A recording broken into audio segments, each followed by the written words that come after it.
Welcome to Brain Vision.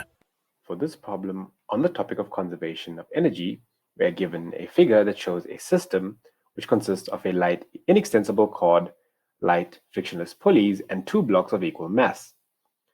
Block B is attached to one of the pulleys. If the system is initially held at rest so that the blocks are at the same height above the ground, and the blocks are then released, we want to calculate the speed of block A at the moment the vertical separation between the two blocks is h.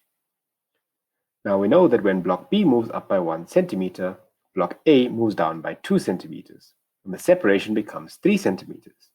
We can choose the final point to be when B has moved up by h over 3 and has speed VA over 2. At this point, A has moved down 2h over 3 and has speed VA.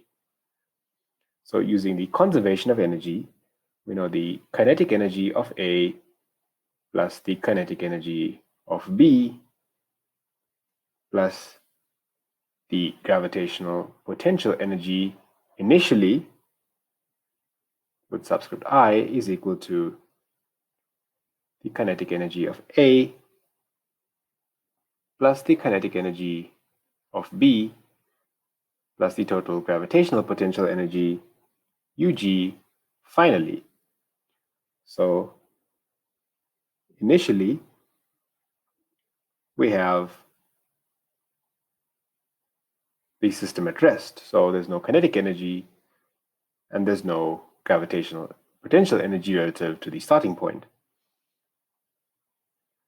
And finally, we have the kinetic energy of A, a half m VA squared, plus the kinetic energy of B, which is a half m times VA over 2 all squared, plus the gravitational potential energy for each block, which is mg h over 3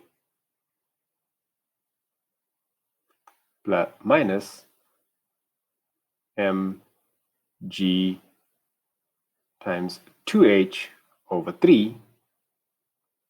So if we simplify this, we get this to be mgh over 3 is equal to 5 over 8 mva squared. So we can solve for the speed of block A when the separation is h by rearranging this equation, and we get that the speed of block A when the separation between the blocks is h to be the square root of 8 times the acceleration due to gravity g times the separation h divided by 15.